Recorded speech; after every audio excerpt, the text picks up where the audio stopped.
नमस्कार मेरे प्यारे साथियों, जो इस यात्रा में मेरे साथ हर अध्याय में बने हुए हैं, आपका दिल से स्वागत है। तो अब तक हमने श्री कृष्ण को एक मार्गदर्शक की तरह जाना, जो अर्जुन के भीतर के अंधकार को मिटाने के लिए हर अध्याय में एक नई रोशनी लेकर आते हैं। लेकिन अब हम उस मोड़ पर आ पहुंचे हैं जहां गीता का स्वर एकदम बदल जाता है। अध्याय 7, ज्ञान विज्ञान योग।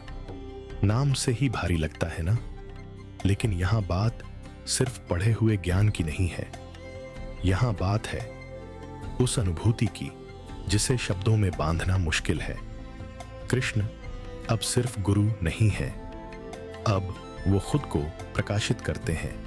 जैसे कोई दीपक खुद कहे, मैं ही उजाला हूं, मैं ही उसकी अनुभूति भी हूं। और सबसे खास बात, अब तक अर्जुन पूछता था, अब बिना पूछे ही कृष्ण रहस्य खोलते हैं, अपने रूप का, अपनी शक्ति का और इस संपूर्ण सृष्टि के बीज तत्व का। वो कहते हैं, मेरी दो प्रकृतियां हैं, एक जिससे यह संसार बना है और एक जिससे आत्मा जुड़ती है। लेकिन बहुत कम लोग मुझे वास्तव में जान पाते हैं। और यही है इस अध्याय का आगाज, जहां ज्ञान पुस्तकों से निकलकर हमारे जीवन की सच्चाई बन जाता है। और हां, ये गीता की सिर्फ एक और क्लास नहीं है। ये अध्याय ऐसा है जैसे कृष्ण सामने बैठकर कहें, अब सुन, मैं कौन हूं और तू क्या है मेरे भीतर, तो तैयार हो जाइए एक ऐसे ज्ञान के लिए जो केवल मस्तिष्क में नहीं बल्कि हृदय में उतरता है। यह है अध्याय 7, ज्ञान विज्ञान योग।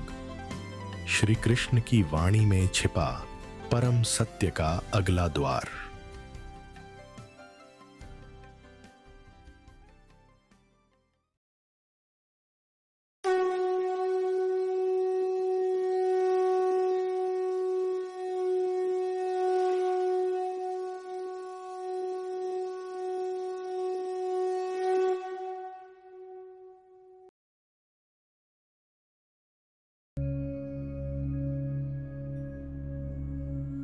श्लोक 1। श्री भगवानुवाच मय्यासक्तमना पार्थ योगम युञ्जन मदाश्रय असंशयं समग्रं मां यथा ध्यास्यसि तच्छृणु। श्लोक 2। ज्ञानं तेहं सविज्ञानमिदं वक्ष्याम्यशेषत यज्ञात्वा नेह भूयोऽन्यज्ञातव्यमवशिष्यते।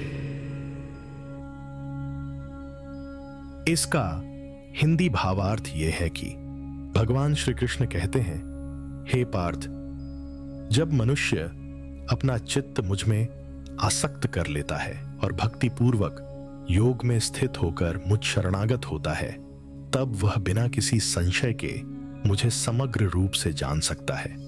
अब मैं तुझे वह संपूर्ण ज्ञान बताने जा रहा हूं जिससे तू मुझे संपूर्णता में जान पाएगा। हे पार्थ, मैं तुझे अब वह ज्ञान और विज्ञान दोनों बताने जा रहा हूं जिसे पूरी तरह से जान लेने के बाद इस संसार में फिर और कुछ भी जानने योग्य नहीं रह जाता।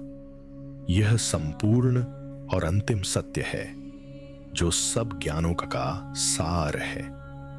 यहां श्री कृष्ण एक गंभीर शुरुआत करते हैं।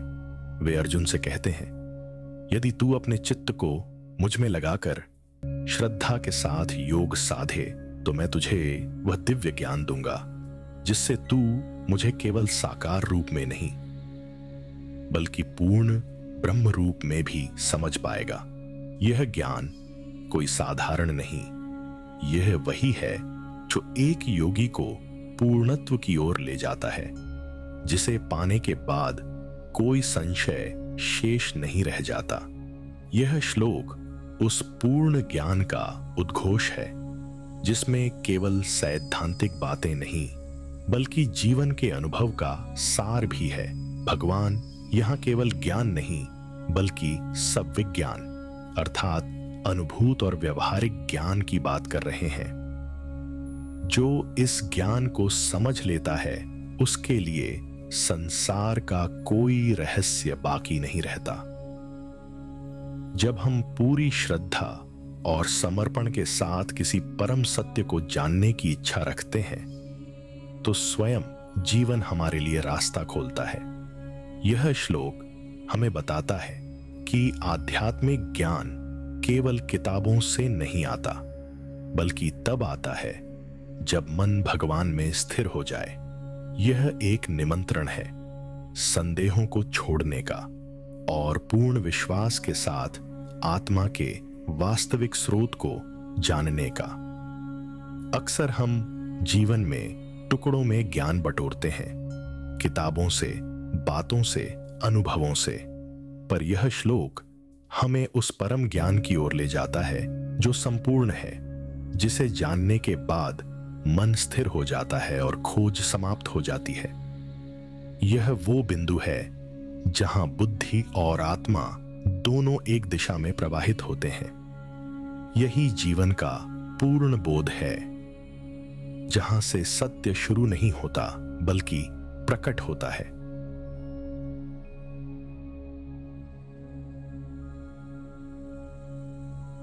श्लोक 3।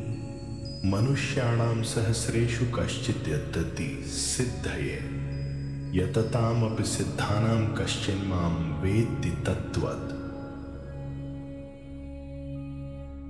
इसका हिंदी भावार्थ यह है कि हे अर्जुन, हजारों में कोई एक मनुष्य सच्चे अर्थों में सिद्धि पाने का प्रयास करता है और उन सिद्ध पुरुषों में से भी कोई एक ही मुझे मेरे तत्व स्वरूप में जान पाता है। अर्थात मेरा सच्चा ज्ञान अत्यंत दुर्लभ है। सिर्फ प्रयास से नहीं, समर्पण और कृपा से प्राप्त होता है। यह श्लोक हमें बताता है कि आध्यात्मिक पथ आसान नहीं है। हजारों लोग प्रयास करते हैं, कुछ योग में, कुछ ज्ञान में, कुछ भक्ति में, परंतु सच्चे भाव से पूर्णता की ओर बढ़ने वाला विरला ही होता है। और उन विरलों में से भी कोई कोई भाग्यशाली ही भगवान को तत्वतः अर्थात जैसे वे वास्तव में हैं वैसे जान पाता है। आज के युग में हम लाखों वीडियो, किताबें, कोर्स और प्रवचन सुनते हैं, लेकिन तत्व ज्ञान यानी परम सत्य का अनुभव बहुत कम को होता है।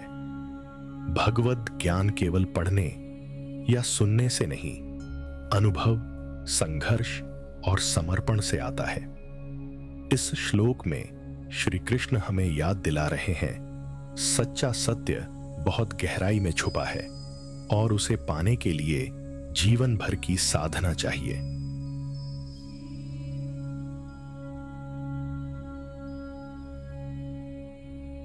श्लोक 4। भूमिरापन लो वायु खम मनो बुद्धिरेव च अहंकार इतियम में भिन्ना प्रकृतिरष्टधा। श्लोक 5। अपरेयम इतस्त्वन्या प्रकृतिं विद्धि में पराम जीव भूता महाबाहो ययेदं धार्यते जगत। इसका हिंदी भावार्थ यह है कि हे अर्जुन, मेरी यह भिन्न प्रकृति 8 प्रकार की है। पृथ्वी, जल, अग्नि, वायु, आकाश, मन, बुद्धि और अहंकार, ये सभी मेरे द्वारा प्रकट की गई भौतिक प्रकृति के घटक हैं। यह संपूर्ण संसार इन्हीं तत्वों से बना है, परंतु यह केवल मेरी अपरा प्रकृति है। हे महाबाहु अर्जुन, ये 8 भौतिक प्रकृतियां अपरा हैं। इनसे परे एक मेरी दूसरी परा प्रकृति भी है, जो चेतन है, जीवात्मा है, जो इस संपूर्ण संसार को धारण करती है। वही मेरी श्रेष्ठतम शक्ति है। यही चेतन शक्ति संपूर्ण जगत की प्रेरक आत्मा है। श्री कृष्ण यहां हमें प्रकृति के गूढ़ रहस्य से परिचित कराते हैं। जो संसार हमें दिखाई देता है, धरती, जल, अग्नि, वायु और आकाश, साथ ही जो अदृश्य है, मन, बुद्धि और अहंकार, ये सब प्रकृति के अंश हैं। ये तत्व भगवान की ऊर्जा के विविध रूप हैं, परंतु इससे भी ऊपर एक परम प्रकृति है जो आगे बताएंगे। श्री कृष्ण अब गहराई से बताते हैं कि केवल तत्वों से सृष्टि नहीं चलती। इनसे ऊपर एक चैतन्य शक्ति है, परा प्रकृति, जो जीवात्मा के रूप में इस संसार में व्याप्त है। यही चेतनता सारे तत्वों को गति देती है। हमारी आत्मा वही दिव्य शक्ति है जो इस शरीर को संचालित करती है। आज विज्ञान 5 तत्वों की बात करता है। कृष्ण उन तत्वों के साथ साथ मन और बुद्धि को भी जोड़ते हैं। हम रोज इन तत्वों के साथ जीते हैं। हवा में सांस लेते हैं, जल पीते हैं, सोचते हैं, निर्णय लेते हैं। पर क्या हमने कभी सोचा कि ये सभी किसकी रचना है? यह श्लोक हमें याद दिलाता है कि जो भी हमारे चारों ओर है वो ईश्वर की प्रकृति का ही हिस्सा है, और जब हम इसको पहचानने लगते हैं तभी आत्मज्ञान की यात्रा शुरू होती है। आज की दुनिया में हम शरीर को ही सब कुछ मानते हैं, लेकिन श्री कृष्ण कहते हैं जो तुम्हारे अंदर चेतना है, जीवन है, वही मेरी असली प्रकृति है। हमारा शरीर मिट्टी, पानी, वायु से बना है, लेकिन उसे चलाने वाली आत्मा भगवान की सबसे श्रेष्ठ शक्ति है। जो संसार को थामे हुए है वह कोई तत्व नहीं, ईश्वर की चेतन उपस्थिति है।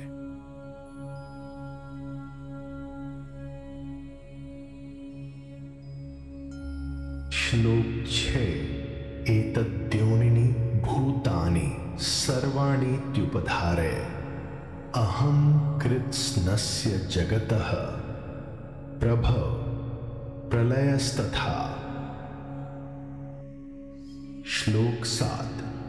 मत्त परतरं नान्यत् किंचिदस्ति धनंजय मयि सर्वमिदं प्रोतं सूत्रे मणिगणा इव। इसका हिंदी भावार्थ यह है कि हे अर्जुन, इस संपूर्ण संसार के समस्त जीव इन्हीं मेरी दोनों प्रकृतियों अपरा और परा से उत्पन्न होते हैं। तू जान ले कि मैं ही इस संपूर्ण जगत का उत्पत्ति का कारण हूं, और अंत समय में सब कुछ मुझ में ही लीन भी हो जाता है। हे धनंजय, मुझसे श्रेष्ठ और कोई नहीं है। संपूर्ण यह सृष्टि मुझ में ही गुंथी हुई है।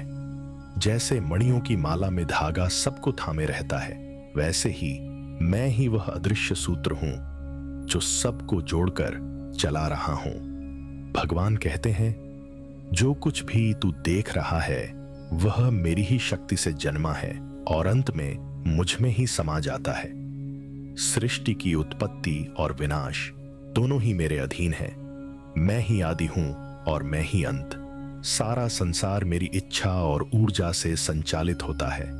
श्री कृष्ण यहां अपना परम स्थान बता रहे हैं। वो कहते हैं, इस संसार में जो कुछ भी है वह मेरे ही द्वारा संयोजित है।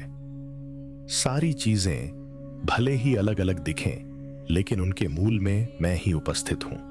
हम सोचते हैं कि सब कुछ अपने आप होता है, लेकिन श्री कृष्ण कहते हैं, हर शुरुआत और हर अंत की जड़ मैं हूं। चाहे विज्ञान कितनी भी खोज करे, सृष्टि की गहराई में कोई बुद्धिमान चेतना कार्य कर रही है, और वही चेतना ईश्वर है जो सबको जन्म देता है और सबको वापस समेट लेता है।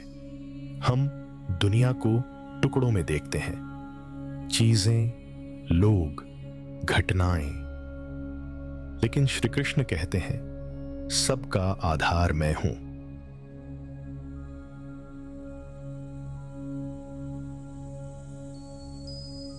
श्लोक 8। रसोऽहमप्सु कौन्तेय प्रभास्मि शशि सूर्ययो। प्रणव सर्ववेदेषु शब्द खे पौरुषम नृषु। श्लोक 9। पुण्यो गंध पृथिव्यांच तेजश्चास्मि विभावसौ। जीवनम सर्वभूतेषु तपश्चास्मि तपस्विषु।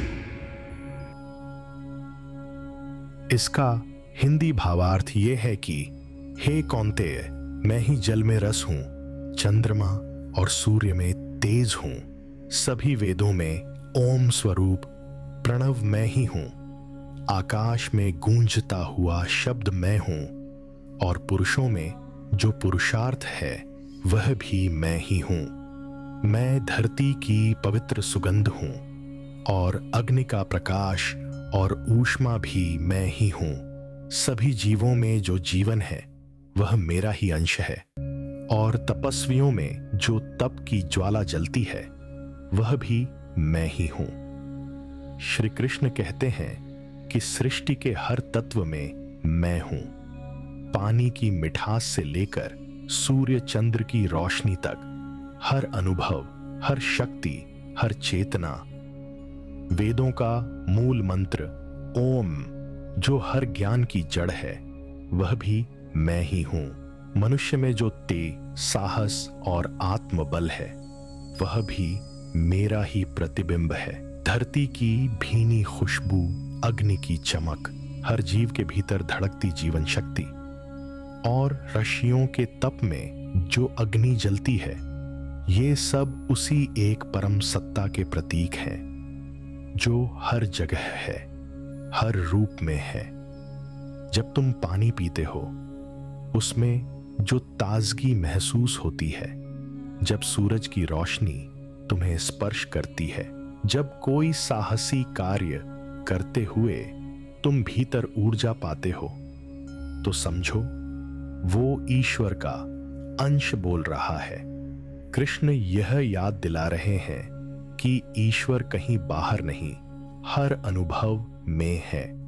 जब तुम मिट्टी से उठती खुशबू को महसूस करते हो या आग में तपते तेज को देखते हो, तो समझो ईश्वर वहां भी मौजूद है। जब कोई व्यक्ति जीवन से भरा है, ऊर्जा से भरा है, या जब कोई कठिन तप करता है, वहां भी वो कृष्ण ही बोलते हैं।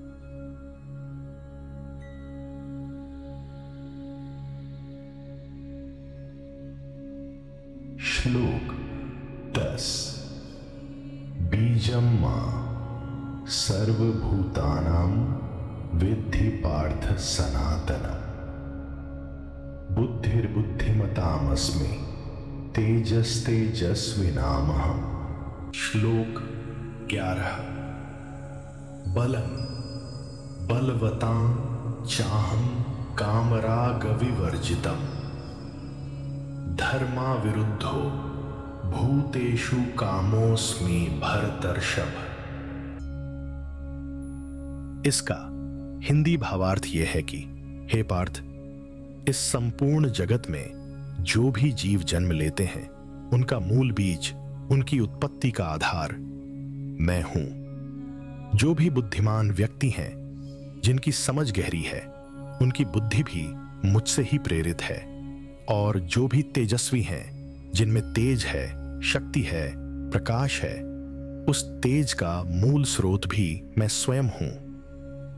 हे भरत श्रेष्ठ, मैं ही उन शक्तिशाली लोगों की शक्ति हूं जो काम और राग से रहित होते हैं, और मैं वह धर्मयुक्त कामना हूं जो प्राणियों में धर्म के अनुरूप उत्पन्न होती है।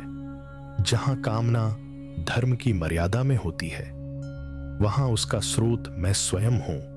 जो इच्छा लोभ से नहीं, धर्म से जुड़ी हो, वही सच्ची प्रेरणा है। भगवान श्री कृष्ण यहां अर्जुन से बहुत गहराई से कह रहे हैं, हे अर्जुन, तुम जिसे प्रतिभा समझते हो, जो तेज देखते हो, जो बुद्धिमत्ता से चकित होते हो, वो सब किसी का व्यक्तिगत स्वभाव नहीं, वो सब मेरा ही अंश है, मेरी ही झलक है।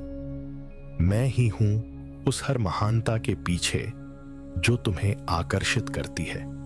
भगवान श्री कृष्ण बता रहे हैं कि किसी भी वीर, योद्धा या बलवान व्यक्ति की वास्तविक शक्ति वही है जिसमें वासना नहीं, संयम होता है। और मनुष्य के भीतर जो इच्छाएं हैं, अगर वे धर्म के विरुद्ध नहीं हैं, तो वे भी भगवान का ही स्वरूप हैं। इसका अर्थ है कि भगवान केवल वैराग्य में नहीं, धर्म में बसी हर सच्ची भावना में है।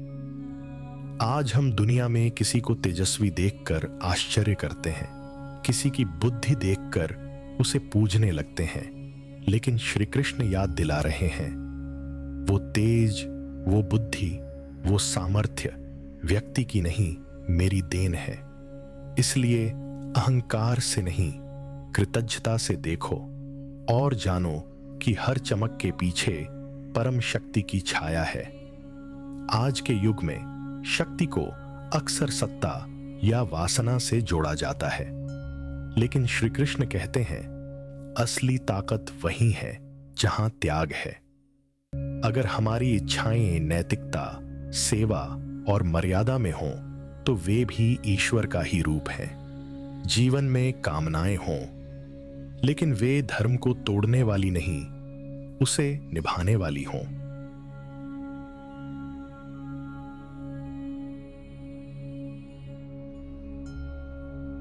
श्लोक 12। ये चैव सात्विका भावा राजसास्तामसाश्च ये मत्त एवेति तान विद्धि न त्वहं तेषु ते मयि। इसका हिंदी भावार्थ यह है कि सात्विक, राजसिक और तामसिक ये जो भी भाव हैं, हे अर्जुन, जान लो कि ये सभी मुझसे ही उत्पन्न होते हैं, लेकिन मैं इन भावों में नहीं हूं, वे मेरे भीतर नहीं टिकते। मैं इनका कारण अवश्य हूं, पर इनसे परे हूं। मैं निर्लिप्त हूं, अकर्ता हूं, साक्षी रूप से स्थित हूं। सात्विकता यानी शांति और ज्ञान, राजस यानी क्रिया और इच्छा, तामस यानी मोह और आलस्य, ये तीनों प्रकृति के गुण हैं। भगवान कहते हैं, ये मुझसे पैदा होते हैं, पर मैं इनमें बंधा नहीं हूं। जैसे सूर्य से प्रकाश निकलता है, पर वो प्रकाश खुद सूर्य नहीं होता।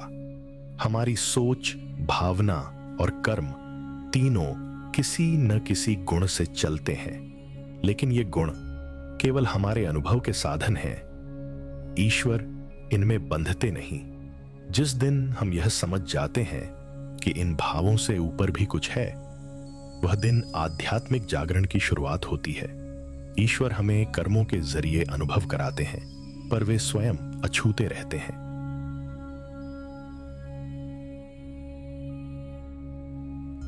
श्लोक 13। त्रिभिर्गुणमयैर्भावैरेभिः सर्वमिदं जगत् मोहितं नाभिजानाति मामेभ्यः परं व्ययम्। श्लोक 14। दैवी ह्येषा गुणमयी मम माया दुरत्यया मामेव ये प्रपद्यन्ते मायामितां तरन्ति ते। इसका हिंदी भावार्थ यह है कि ये संपूर्ण जगत तीनों गुणों सत्व, रज और तम के प्रभाव में मोहित है। इन गुणों के कारण जीव भ्रमित हो जाता है और फिर वह मुझे, जो इन गुणों से परे हूं, जान ही नहीं पाता। मेरी शाश्वत अविनाशी सत्ता से अनजान होकर मनुष्य माया के चक्र में ही उलझा रहता है। यह मेरी दिव्य माया है जो तीनों गुणों से बनी है, सत्व, रज और तम। यह इतनी बलवान है कि इसे पार करना अत्यंत कठिन है, परंतु जो मुझे पूर्ण समर्पण के साथ शरण में आते हैं वे मेरी इस माया को पार कर जाते हैं। मेरी कृपा से ही वे संसार के भ्रम से मुक्त हो पाते हैं। हर वस्तु, हर भावना और हर कर्म ये 3 गुणों से बने हैं, पर जब जीव इन गुणों के वश में होता है तो उसे ये सच्चाई समझ नहीं आती कि ईश्वर इन सब से ऊपर है। जैसे धुंध में कोई पर्वत दिखाई नहीं देता, वैसे ही माया की धुंध में व्यक्ति परमात्मा को नहीं देख पाता। भगवान कह रहे हैं, ये सृष्टि सिर्फ पदार्थ नहीं, एक दिव्य व्यवस्था है जिसे माया कहते हैं। ये ही हमें कर्मों में बांधती है। हम सोचते हैं कि हम स्वतंत्र हैं, पर हम इस माया के जाल में उलझे हैं। सिर्फ वही इसे पार कर सकता है जो खुद को मेरे हवाले कर दे। न तर्क से, न प्रयास से, केवल पूर्ण समर्पण से। आज का इंसान बाहरी आकर्षण, इच्छाओं और भय में फंसा हुआ है। यह सब गुणों की चाल है जो मन को उलझाए रखती है। हम सोचते हैं कि हम स्वतंत्र हैं, पर सच में हम आदतों और स्वभाव के गुलाम हैं। इस दुनिया में सब कुछ आकर्षण, अहंकार और वासनाओं से रंगा है। इन्हीं को माया कहते हैं, जो दिखती सब सुंदर है पर बांधती है। कोई कितना भी पढ़ लिख ले, माया का जाल बड़ी चुपचाप पकड़ लेता है। पर जब मन पूरी श्रद्धा से भगवान को सौंप दिया जाता है, तभी इंसान सच में आजाद होता है।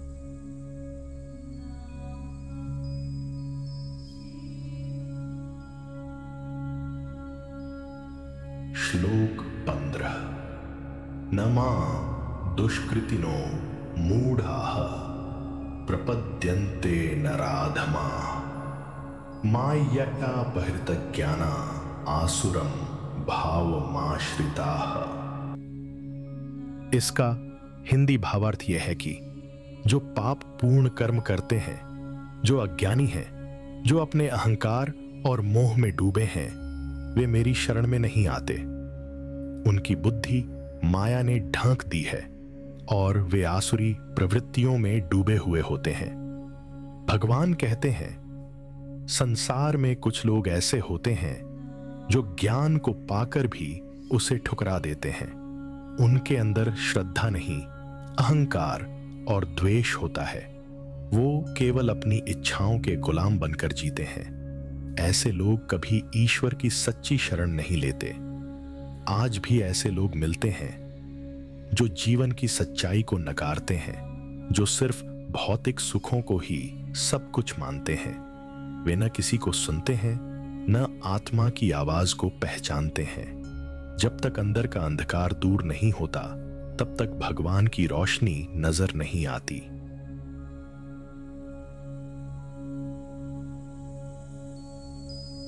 श्लोक 16। चतुर्विधा भजन्ते मां जना सुकृतिनोऽर्जुन आर्तो जिज्ञासुरर्थार्थी ज्ञानी च भरतर्षभ। श्लोक 17। तेषां ज्ञानी नित्य युक्त एक भक्तिर्विशिष्यते प्रियो हि ज्ञानिनोत्यर्थमहं स च मम प्रियः। इसका हिंदी भावार्थ यह है कि हे अर्जुन, 4 प्रकार के पुण्यात्मा लोग मेरी भक्ति करते हैं। पहला, दुख में फंसा हुआ आर्त जो कष्ट से मुक्ति चाहता है। दूसरा, जिज्ञासु जो सत्य जानना चाहता है। तीसरा, अर्थार्थी जो धन संपत्ति या लाभ चाहता है। और चौथा, ज्ञानी जो मुझे सब कुछ मानकर प्रेम पूर्वक भजता है। उन 4 प्रकार के भक्तों में ज्ञानी भक्त सबसे उत्तम है। वह निरंतर मुझसे जुड़ा रहता है और केवल मुझे ही भजता है। ऐसा ज्ञानी मुझे अत्यंत प्रिय होता है और मैं भी उस ज्ञानी को अपने हृदय से अत्यंत प्रिय मानता हूं। हम दोनों का प्रेम एक दूसरे में पूर्ण रूप से समर्पित होता है। भगवान यहां बता रहे हैं कि हर भक्त एक ही तरह का नहीं होता। कोई जीवन की तकलीफों से परेशान होकर उन्हें पुकारता है, कोई केवल अपने जीवन के सवालों के उत्तर खोज रहा होता है। कुछ लोग अपने स्वार्थ के लिए ईश्वर को याद करते हैं और कुछ जो सबसे श्रेष्ठ हैं वे केवल प्रेमवश भगवान को भजते हैं, क्योंकि उसमें न कोई डर है न लालच, सिर्फ प्रेम है।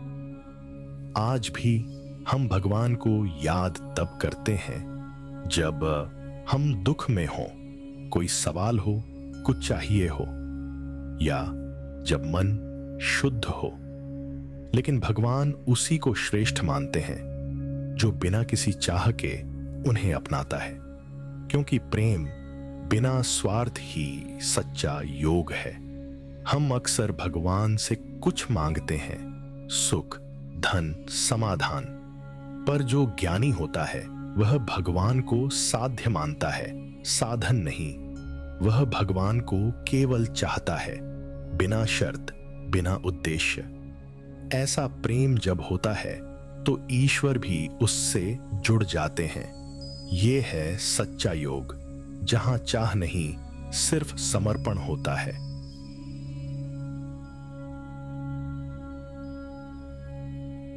श्लोक 18। उदाराः सर्व एवैते ज्ञानी त्वात्मैव मे मतम् आस्थितः स हि युक्तात्मा मामेवानुत्तमां गतिम्। श्लोक 19। बहूनां जन्मनामन्ते ज्ञानवान् मां प्रपद्यते वासुदेवः सर्वमिति स महात्मा सुदुर्लभः। इसका हिंदी भावार्थ यह है कि हे अर्जुन, ये चारों प्रकार के भक्त उदार और पूजनीय हैं, परंतु ज्ञानी भक्त मेरे लिए आत्मस्वरूप है, क्योंकि वह एकनिष्ठ होकर केवल मुझ में ही स्थित रहता है। उसकी आत्मा और मेरी सत्ता में कोई भेद नहीं रहता। वह मुझे ही परम लक्ष्य मानकर मेरे साथ एक हो जाता है। अनेक जन्मों के बाद जब कोई साधक पूर्ण ज्ञान को प्राप्त कर लेता है, तब वह मुझे ही सब कुछ मानकर मेरी शरण में आता है। ऐसा महात्मा जो यह जान चुका हो कि वासुदेव ही सर्वस्व है, वह संसार में अत्यंत दुर्लभ होता है। वह मेरा ही स्वरूप हो जाता है। भगवान कहते हैं, मैं सभी भक्तों का आदर करता हूं, जो दुख में है, जो जानना चाहता है या जो मुझसे कुछ चाहता है, सब मेरे अपने हैं। पर जो ज्ञानी है वो मुझसे अलग नहीं है। वो सिर्फ मुझे ही अंतिम लक्ष्य मानता है। वह मेरा यथार्थ रूप पहचान चुका होता है। सच्चा ज्ञानी एक जन्म में नहीं बनता, उसे कई जन्मों तक साधना करनी पड़ती है। लेकिन जब वह पूर्णता को छूता है, तब समझ पाता है कि वासुदेव ही सब कुछ है, वही अंत है, वही आदि है। ऐसा ज्ञानी, ऐसा महात्मा इस दुनिया में बहुत दुर्लभ है। हम जीवन में भगवान को अक्सर जरूरत के समय याद करते हैं, लेकिन जो ज्ञानी है वो भगवान को जरूरत नहीं, सत्य मानकर जीता है। उसका मन कहीं भटकता नहीं, न पदार्थों में न प्रशंसा में। वो जान चुका है कि अंत में अगर कुछ शाश्वत है तो वो मैं नहीं, वो है। और जो वो को जान लेता है वो खुद वो जैसा हो जाता है। आज हम जीवन में बहुत कुछ पाना चाहते हैं, धन, पद, सम्मान, पर कई जन्मों के अनुभव के बाद ही आत्मा समझती है ये सब क्षणिक है। परम सत्य एक ही है, वासुदेव। जब ये बोध होता है कि सब कुछ उसी से है और उसी में समाहित है, तभी हम सच्चे अर्थों में ज्ञानी बनते हैं, और वो बहुत कठिन यात्रा है। इसलिए ऐसा महात्मा बहुत ही दुर्लभ होता है।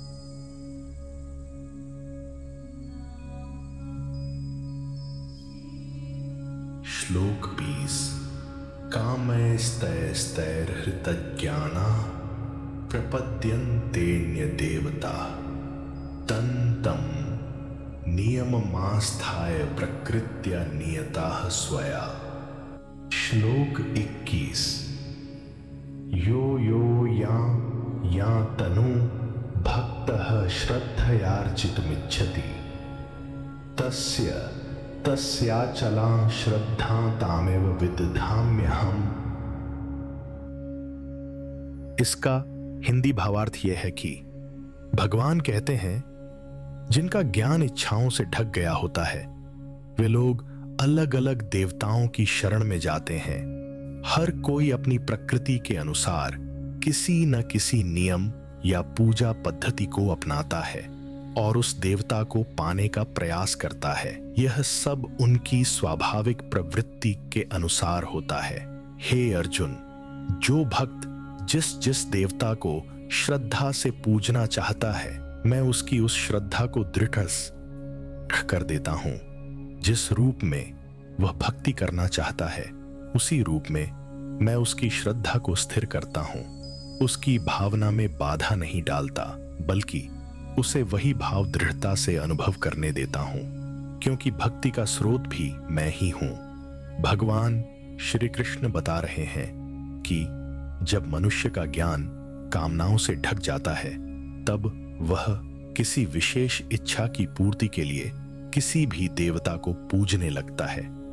कोई धन के लिए, कोई संतान के लिए, कोई विजय के लिए। यह सब उसकी स्वाभाविक प्रवृत्तियों और संस्कारों से प्रेरित होता है, लेकिन वे यह नहीं जानते कि मूल शक्ति एक ही है, मैं। यहां श्री कृष्ण यह समझा रहे हैं कि सभी प्रकार की श्रद्धा और भक्ति की शक्ति, चाहे वह किसी भी देवता की ओर हो, वास्तव में उसी परम सत्य से उत्पन्न होती है। कोई व्यक्ति चाहे शिव की पूजा करे, दुर्गा की, सूर्य की या किसी अन्य रूप की, उसकी सच्ची श्रद्धा को स्थिर करने वाला स्वयं भगवान ही होते हैं, क्योंकि वे ही हर प्राणी की श्रद्धा के मूल कारण हैं। आज भी हर इंसान की भक्ति या आस्था एक विशेष रूप या नाम से जुड़ी हो सकती है, लेकिन उस आस्था की गहराई और स्थिरता ईश्वर द्वारा ही पोषित होती है। जब तक इच्छाएं और लालसाएं ज्ञान को ढंके रखेंगी, तब तक लोग बाहर की पूजा में ही उलझे रहेंगे। आज भी लोग अलग अलग मार्गों से ईश्वर को पाने की कोशिश करते हैं, और जब उनकी श्रद्धा सच्ची होती है तो परमात्मा स्वयं उनकी भावना में स्थिरता प्रदान करते हैं। यह हमें सिखाता है कि सभी भक्ति मार्ग एक ही सत्य की ओर जाते हैं।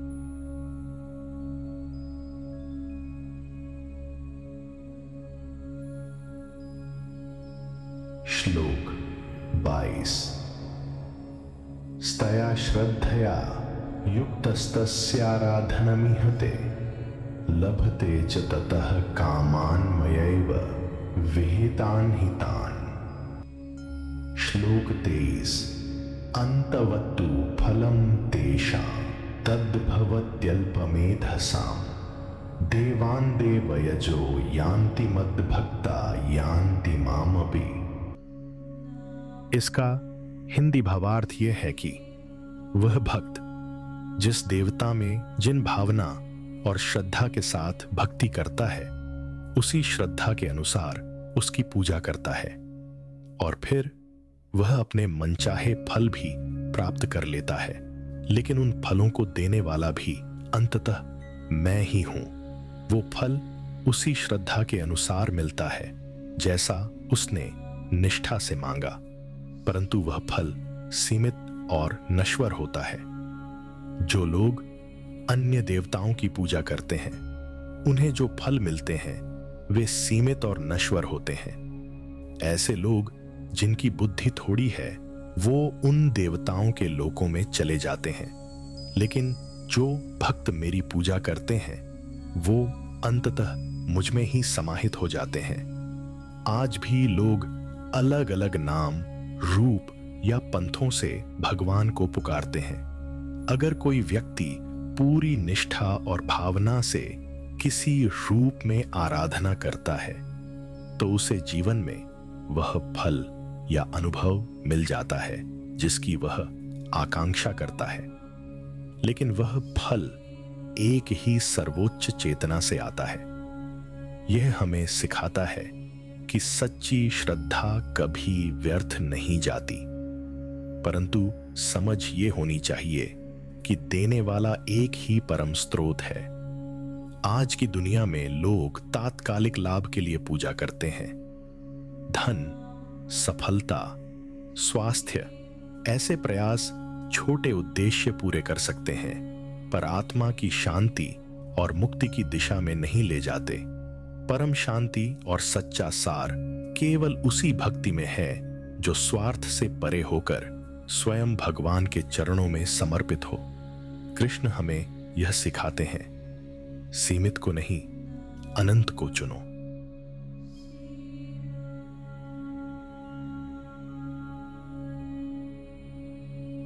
श्लोक 24। अव्यक्तं व्यक्तिमापन्नं मन्यन्ते मां बुद्धयः परं भावमजानन्तो ममाव्ययमनुत्तमम्। श्लोक 25। नाहं प्रकाश सर्वस्य योग माया समावृतः मूढ़ोऽयं नाभिजानाति लोको मामजमव्ययम्। इसका हिंदी भावार्थ यह है कि बुद्धिहीन लोग मुझे मानते हैं कि मैं इस भौतिक रूप में ही सीमित हूं। वे यह नहीं समझते कि मैं अव्यक्त, अपरिवर्तनीय और परम रूप से असीम हूं। जो लोग मेरे इस दिव्य स्वरूप को नहीं जानते वे मुझे केवल एक साधारण व्यक्ति समझ बैठते हैं। वास्तव में मैं वह अनंत सत्ता हूं जिसे ना जन्म है ना कोई अंत। मैं हर किसी को अपने असली स्वरूप में प्रकट नहीं होता। मेरी योग माया मुझे सामान्य लोगों से ढक देती है। यह संसार मोह और अज्ञान में डूबा हुआ मुझे, जो अजन्मा और अविनाशी हूं, नहीं पहचान पाता। मूढ़ लोग मेरे दिव्य रूप को पहचान ही नहीं सकते। वे मुझे एक सामान्य इंसान समझकर भ्रमित रहते हैं। कई लोग जब भगवान को किसी मानव रूप में देखते हैं तो वे उसे भी आम व्यक्ति समझने की भूल कर बैठते हैं। श्री कृष्ण यहां स्पष्ट कर रहे हैं, जो मुझे सिर्फ कृष्ण नाम के शरीर तक सीमित मानते हैं वे मेरे अनादि, अजन्मा, अखंड ब्रह्म स्वरूप को नहीं पहचान पाते। भगवान का स्वरूप देह में प्रकट जरूर होता है, पर उनका अस्तित्व देह से परे और सर्वव्यापक होता है। श्री कृष्ण कह रहे हैं कि मैं सभी को एक जैसे नहीं दिखाई देता। मेरी माया, जो ईश्वर की शक्ति है, खुद को छिपा लेती है, जिसके कारण सामान्य लोग मेरी असली सत्ता को समझ ही नहीं पाते। मुझे पहचानने के लिए सिर्फ आंखें नहीं, एक सच्चे और शुद्ध हृदय की जरूरत होती है। जो अपने भीतर से जुड़ता है वही मेरी दिव्यता को समझ सकता है। आज भी बहुत से लोग भगवान को सिर्फ एक ऐतिहासिक या धार्मिक पात्र मानते हैं। वे उसकी गहराई, चेतना और सर्वव्यापकता को नहीं पहचानते। इस श्लोक के माध्यम से श्री कृष्ण हमें चेताते हैं कि ईश्वर का मूल्यांकन सिर्फ उसकी दृश्य रूप से नहीं किया जा सकता। अगर हम केवल बाहरी रूप को देखें तो हम उसकी दिव्यता और अनंतता को खो बैठते हैं। आज भी बहुत से लोग ईश्वर को तभी मानते हैं जब चमत्कार हो, पर श्री कृष्ण बता रहे हैं कि भगवान हर जगह हैं, पर वे अपनी पहचान सबको नहीं दिखाते। जो लोभी, स्वार्थी या अज्ञान में जीते हैं, उन्हें ईश्वर कभी भी स्पष्ट नहीं होते। पर जो सच्चे भाव और आत्म जागृति से देखते हैं, उनके लिए ईश्वर सामने ही खड़े होते हैं।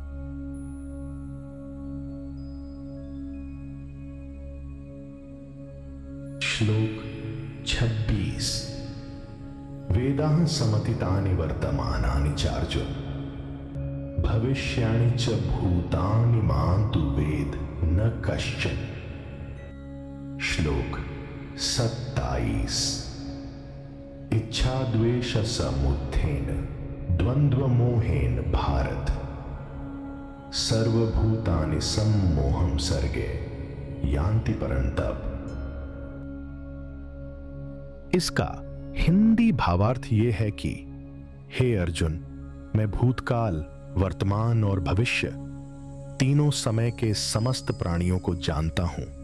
हर जीव के जन्म, कर्म और मरण से मैं परिचित हूं, लेकिन कोई भी प्राणी मुझे पूरी तरह से नहीं जान पाता। मैं सबको जानता हूं, पर मुझे कोई नहीं जान पाता। हे अर्जुन, इच्छा और द्वेष से उत्पन्न मोह का द्वंद्व हर जीव को जन्म के समय से ही भ्रमित कर देता है। सभी प्राणी इस मोह में फंसकर सत्य को नहीं पहचान पाते। इस भ्रम से मुक्ति ही आत्मज्ञान की ओर पहला कदम है। श्री कृष्ण यहां अपने सर्वज्ञ रूप को प्रकट कर रहे हैं। वो कहते हैं, मैं हर आत्मा की यात्रा से परिचित हूं। जिन घटनाओं को तुम समझ नहीं पाते, मैं उन्हें समय से पहले ही जान लेता हूं। पर मेरी वास्तविकता को जानना सिर्फ तर्क या ज्ञान से संभव नहीं। उसके लिए भक्ति और समर्पण चाहिए। श्री कृष्ण समझाते हैं कि जब आत्मा शरीर धारण करती है, तो वह इच्छाओं और द्वेषों के प्रभाव में आ जाती है। यह द्वंद्व, मैं ये चाहता हूं, मुझे ये नहीं चाहिए, जीवन भर हमें उलझाए रखता है। इस द्वंद्व जनित मोह के कारण मनुष्य सच्चाई को देख नहीं पाता और संसार में उलझा रहता है। हम अक्सर सोचते हैं कि हम सब समझते हैं। लाइफ का मकसद दूसरों की नियति, अपने फैसले। पर श्री कृष्ण बता रहे हैं कि केवल ईश्वर ही समय से परे देख सकता है। हम अपनी सीमित बुद्धि से ईश्वर को नहीं समझ सकते, पर वो हमें पूरा जानता है। हर भावना, हर कर्म। हम हर दिन किसी न किसी पसंद या नापसंद में उलझे रहते हैं। हमारे फैसले भावना से चलते हैं, विवेक से नहीं। जब हमें कुछ अच्छा लगता है, हम उसमें फंस जाते हैं, और जो बुरा लगे उससे भागते हैं। यही द्वंद्व ही मोह का कारण है, जो हमें खुद से दूर कर देता है।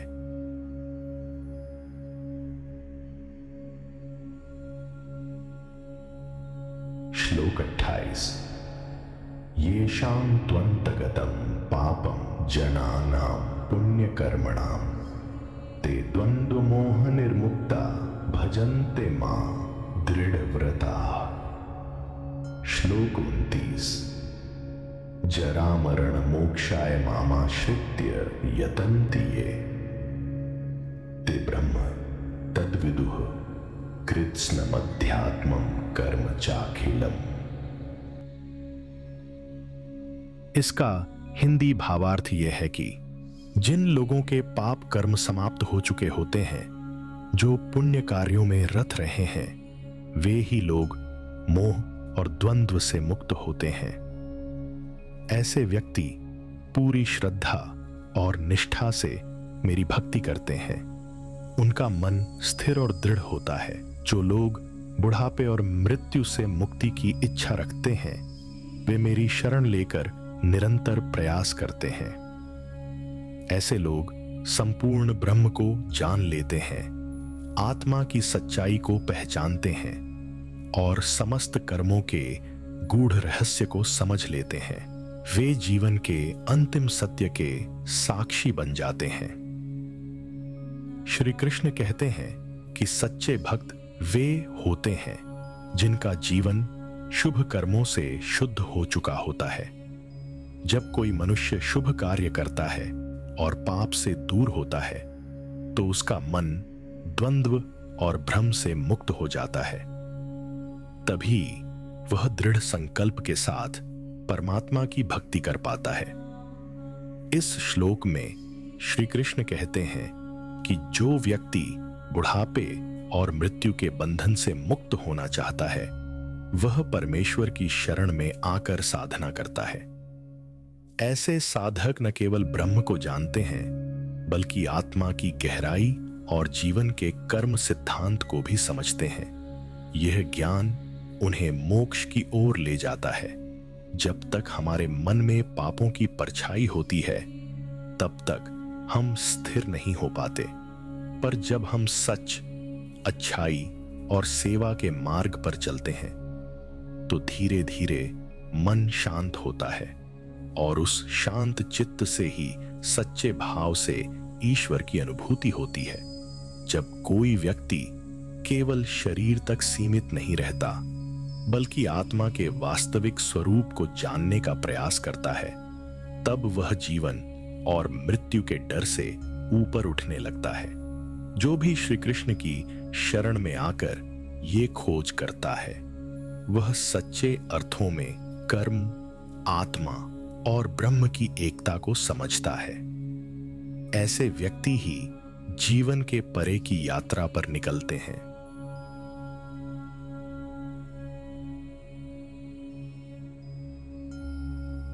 श्लोक 30। साधिभूताधिदैवं मां साध्यज्यं च ये विदुः प्रयाण काले पिच्चमान्ते विदुर्युक्त चेतसः। इसका हिंदी भावार्थ यह है कि जो लोग मुझे सभी भौतिक तत्वों में, देवताओं में और यज्ञ में रूप में जान लेते हैं, जो मेरी सर्वत्र उपस्थिति को पहचान लेते हैं, वे अंतिम समय में भी मुझसे एकाकार हो जाते हैं। उनका चित्त स्थिर होता है और वे मोक्ष को प्राप्त करते हैं। मरण भी उन्हें डिगा नहीं पाता। श्री कृष्ण यहां कहते हैं कि जो साधक ईश्वर को हर स्तर पर प्रकृति, अधिभूत, देव शक्ति, अधिदैव्य और यज्ञ, अधियज्ञ में पहचान लेते हैं वो जीवन के अंतिम क्षण में भी भ्रमित नहीं होते। उनका चित्त भगवान में लीन रहता है। ऐसे योगी मृत्यु के बाद भी भगवान तक पहुंचते हैं। उसकी चेतना जागृत रहती है और वह श्री कृष्ण में ही विलीन हो जाता है। यही है परम सफलता की अंतिम सीढ़ी।